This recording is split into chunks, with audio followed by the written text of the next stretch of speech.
Hi, hello! Sa magandang umaga, tanghali, hapon, gabi sa inyong lahat. Anong oras man ninyo napapanood ang video ito? Ay pumuli itutunghayan ang atin pong pagbasa para naman sa araw ng Lunes, September 9, 2024. Hahanguin natin ang mabuting balita sa Ebanghelyo ni San Lucas, Kabanata 6, mga talatang 6 hanggang 11. Sa araw ng pamamahinga, muling pumasok si Jesus sa sinagoga at nagturo. May isang lalaki roong tuyot ang kanang kamay sa hangad ng mga eskriba at mga parisiyo na maparatangan si Jesus. Nagbantay sila upang tingnan kung siya'y magpapagaling sa araw ng pamamahinga. Subalit batid ni Jesus ang kanilang mga iniisip kaya't sinabi niya sa lalaking tuyot ang kamay, "Halika rito sa unahan." Lumapit naman ang lalaki at tumayo roon. Sinabi ni Jesus sa kanila, "Tatanungin ko kayo, alin ba ang ayon sa kautusan? Ang gumawa ng mabuti o gumawa ng masama sa araw ng pamamahinga? Magligtas ng buhay o pumatay?" Tiningnan ni Jesus ang nasa palibot niya at sinabi sa lalaki, "Iunat mo ang iyong kamay." Iniunat nga niya ang kanyang kamay at ito'y gumaling. Nagngit-ngit sa galit ang mga eskriba at mga parisiyo at pinag-usapan nila kung ano ang dapat gawin kay Jesus. Pagpalain po ng Diyos ang pagkabasa ng kanyang mabuting balita.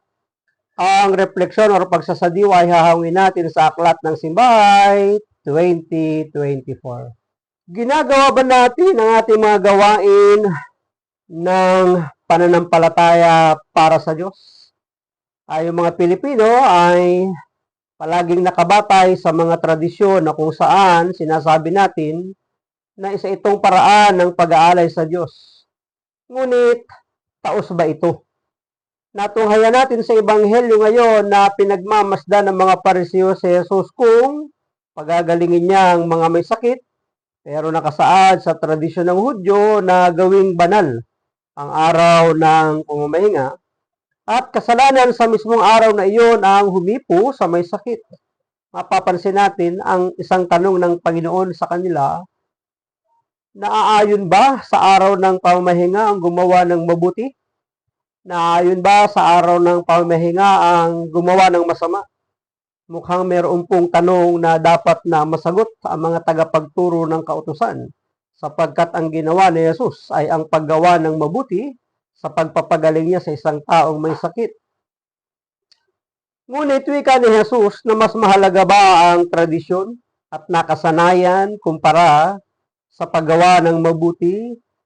Dapat ang nangingibabaw ang paggawa ng mabuti, hindi ang tradisyon o nakasanayan nating gawin sa araw ng pamamahinga. Mas matimbang pa rin ang paggawa ng mabuti sa kapwa, ang pakikipagkapwa, kaysa ang pagtupad sa mga tuntunin at aral na naisasantabi ang pangailangan ng ating kapwa. Sa ating mga nakasanayan, tunay ba nating pinapahayag ang kadakilaan ng Diyos? Yumayabong ba ang ating pananampalataya tulad ng pagdarasal ng rosaryo sa takdang oras? Napipilitan lang ba tayo? Ito ay para sa mga may debosyon sa pagro-rosaryo, hindi naman masama yan eh. Kaya lang dapat mangibabaw pa rin ang paggawa ng mabuti. Sa mga sayaw na padasal at mga magagarbong pagdiriwang, nabubulag tayo sa mismong pakay ng selebrasyon kaysa papurihan at pasalamatan ang Panginoon.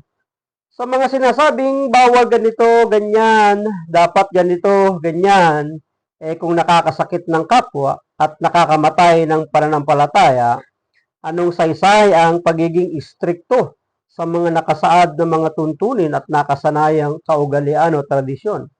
Kung maubusan ng mananampalataya, mauubusan din ang mga sumusunod sa utos. Kaya nga dapat hindi nagiging katitisuran ang mga taong naglilingkod ayon sa kanilang pagpapahayag.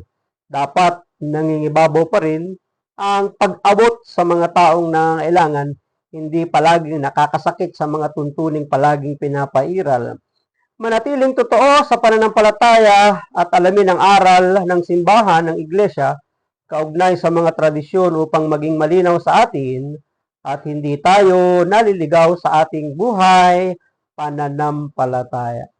Maraming salamat at pagpalain tayo ng ating Panginoon ng aking lamang palaging sambit. I love you with the love of the Lord. Bye-bye and bye-bye.